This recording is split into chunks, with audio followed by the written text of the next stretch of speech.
G'day, I'm Huoun from Smart Commercial Solar. I'm here with Guy Olian of SmartEase. We're going to be talking a little bit about solar, EVs, batteries and all things energy, what we've learnt from the Australian market, what Guy's learning over in Europe and the UK market, and potentially things that are going to help you improve your energy situation or your business.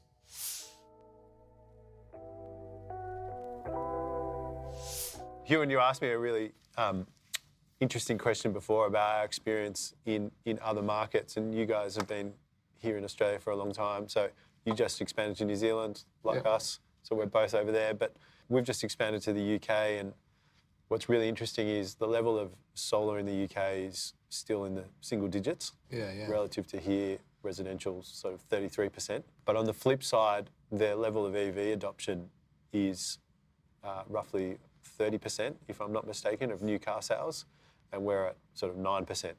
What are the key drivers of it's a relatively new market, EVs, obviously around for the last, let's say, 10 years, but last 7 years en masse.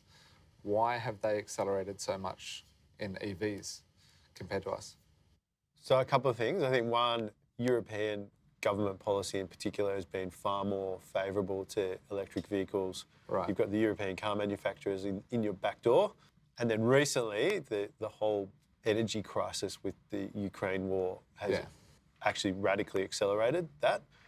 Again, I think it's probably a combination of government policy, but also that local manufacturing powerhouse, particularly of the French and German car manufacturers that are on their doorstep, who might have been slow to making EVs, but are certainly really catching up to the Teslas of the world and the Chinese. So what's going to happen then in Australia? I mean, if we're so far behind, are we going to catch up or are we going to be a slower adopter?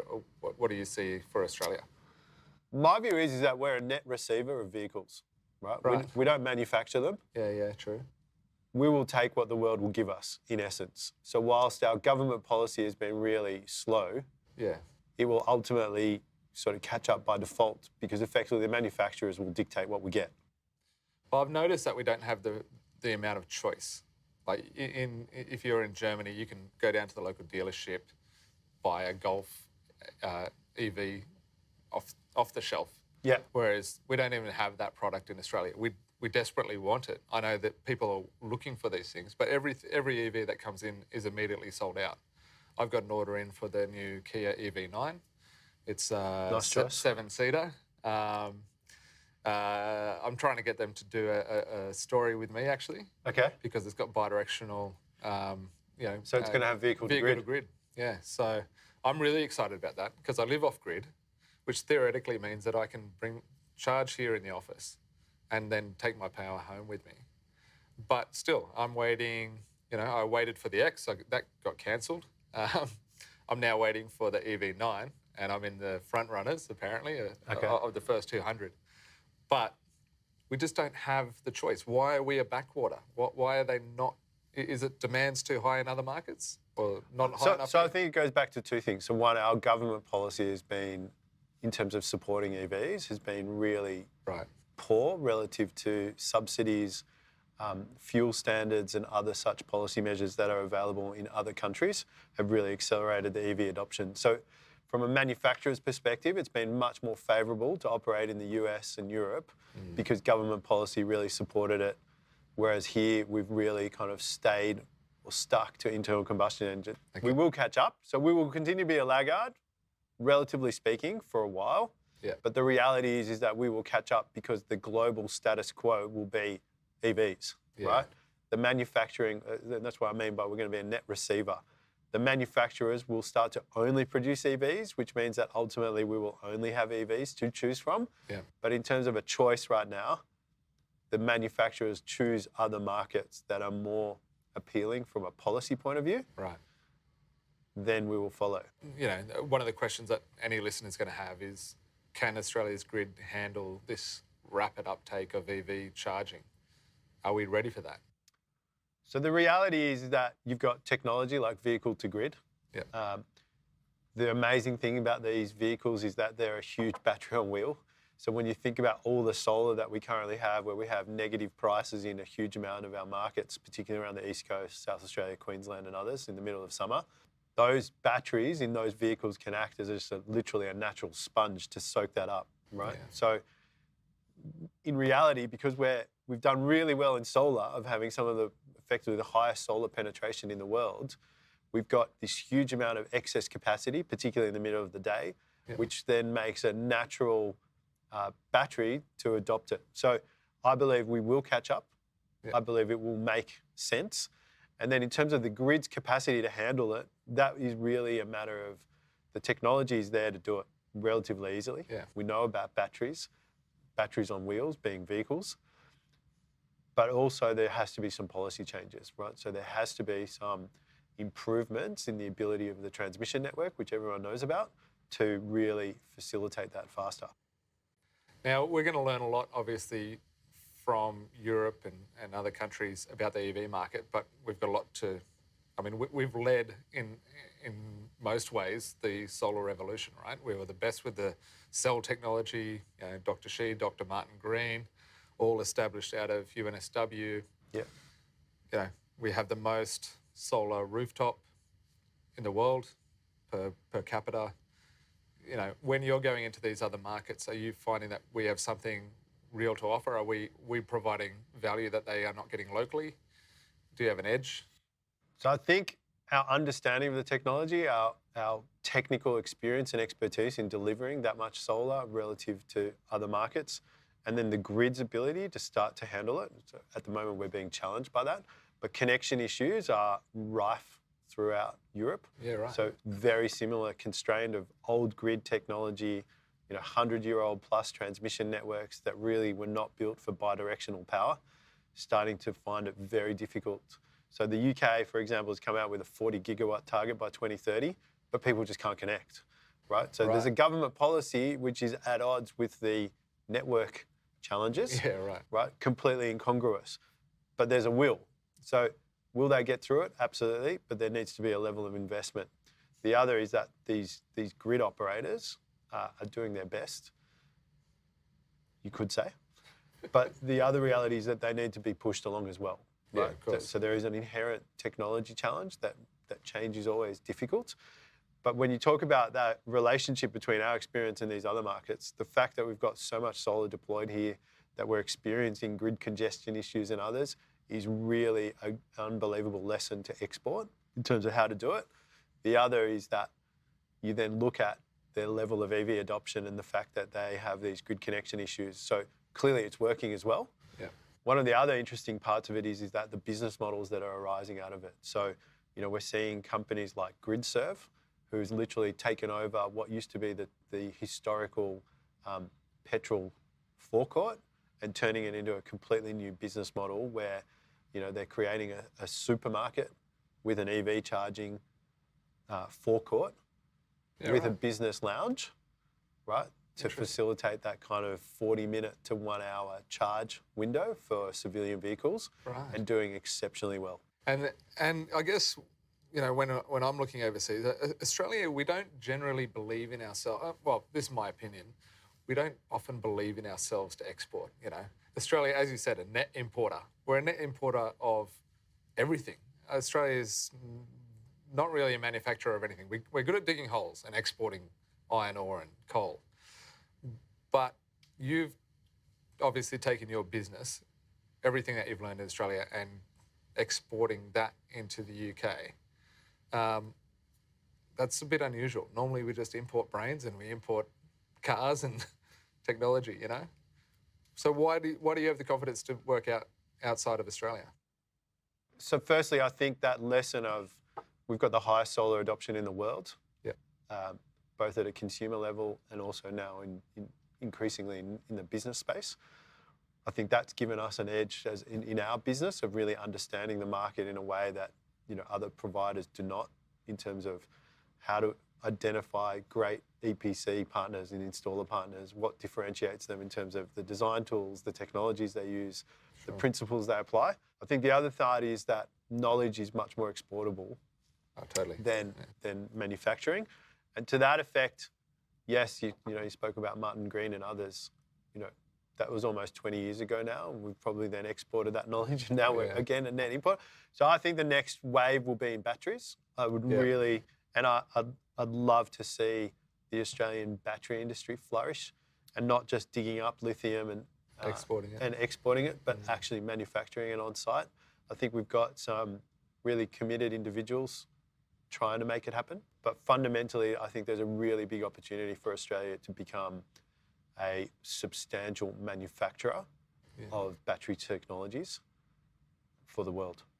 From our perspective, any customer in the commercial landscape right now looking at a solar installation on anything from a small to an industrial type shed should be integrating an EV charger today. It doesn't need to be a huge DC charger that can, power a truck in 10 minutes, but certainly to facilitate the employees, the customers and the suppliers that are turning up to that site. And it doesn't really cost an arm and a leg. No, it doesn't. And it's a very logical, as you said before, a soak. It can provide some soak up of daytime energy. And obviously with vehicle to grid, there's a huge amount of possibilities for other revenues in the future we don't yet know. But it's actually surprisingly harder to give away an EV charger than you'd expect. Yeah, right. And why do you think that is? I think it's probably, most decisions around EV chargers are driven by the managing director or CFO's personal passion for EVs. And still in Australia, I think that EV uptake is mostly about people really having the means to do it, having the desire to do it, and actually because they are cool. They are still seen as a sort of a cool thing, not just a necessity. As a normal car is just more and more a necessity. EVs are still considered cool. So the EV charger comes with the idea of having an EV and being cool. It's not simply, just throw an EV charger in. Right. If the managing director's not interested in it, he's asking the question, well, I'm getting solar to save me money. Why do I want to spend more on an EV if I don't have one? So I don't think it's a lay down misère to just get approval to put in EV charging, because it does require extra work. Obviously, every EV owner wants an EV charger, and that's a very easy sell. But logically, and to your point, I think we should be putting in an EV charger, every solar install in every location, whether it's domestic or commercial, whether it's 7 kilowatts or 22. So if I reflect on the UK market, and even if I look at the websites of all our installation partners there, the level of attention and focus that EV charging as part of the solution set has there is literally on par with solar. And then if I ask them, how often do you combine an EV charger with solar? It's about 40 to 50% of the time. Wow. That's a great lesson. I think that's also reflective of the fact that over there, we're getting to 20 to 30% of all new car sales are EVs, right? So that's roughly 3 times more than it is here. If Norway and other places, we're at 60 or 80%, right? So I think if we look there and if we look there and say what's likely, the likelihood, whether that's 12 months or 24 months or beyond, I don't know. I suspect as all these technology adoption curves are like, it will be sooner than we generally would think it would happen. I was interested to see the managing director of Australia's BMW Audi conglomerate say that 50% of all new car inquiries in their dealerships are for EVs. They just don't have the supply to suit it. So, look, this wave will come. I guess what you're telling solar businesses in Australia is start putting in EV chargers now, or start preparing to, at least, as a lesson from Europe. I think there's 2 parts here. So one is that there's a huge opportunity for the solar industry to really expand beyond this box that we've built for ourselves, being solar installers. The other is on the customer side, those customers are actually pretty scared. They don't really know what to do, right? They are so used to fuel cards, right, in terms of how they pay for the vehicle usage. They need someone to hold their hand, right? And so if you don't do it, you're really just leaving your client underserved. So there's a huge customer need for you to be able to go to those customers and say, we can look after everything, we can hold your hand and we can help you. It's a great point. We've really struggled, And smart commercial solar is much more than solar, despite the brand. name. But we've really struggled to get our customers to see us as more than just a solar guy. You know, we're an energy company in most respects, other than being a retailer. But trying to get our customers to come on that journey with us into new technologies is really, really hard. And I'm not sure if it's just if it's our marketing, if it's the way that we speak about it. But, you know, we speak about demand management, we speak about charging, we speak about solar, we speak about batteries, we speak about, you know, even their energy retail contracts and how to get a better result from there. But getting a customer to really stop boxing us in has been a struggle for us. And I would like our customers to be aware that we're actually a partner in energy, not just retailers in Australia are not partners in their energy journey. They are there to send a bill. We are on the other side of the coin. We're completely opposite to that. We're trying to get their costs down, their consumption to be, you know, self-consumption off their own rooftops and out of their own batteries and across the virtual energy network that they could potentially create. We're trying to open their customers up, but it is challenging. In my humble opinion, the fact that EVs are just such a mass market concept, right? Solar historically was still the domain of a few. Now it's becoming more. Everyone will have an EV and everyone knows about EVs. And I think that EV charging element is just going to be a bigger market, right? And B, much more easily known and understood, right? And much more behaviourally aligned, right? I know that I need to go and fill up petrol to keep my vehicle moving. Soon I know that I'm going to have to charge that vehicle to keep my vehicle moving. And so I think that that's why there's this huge opportunity to not only unbox yourself, but also to look after what is potentially a far bigger market in terms of that electrification. And the reality is that most car manufacturers don't get this. And that's where the industry has just an inherent advantage of understanding electrons. Yeah. Far better than what used to be a car dealer that just used to understand how to sell, you know, something working on fuel.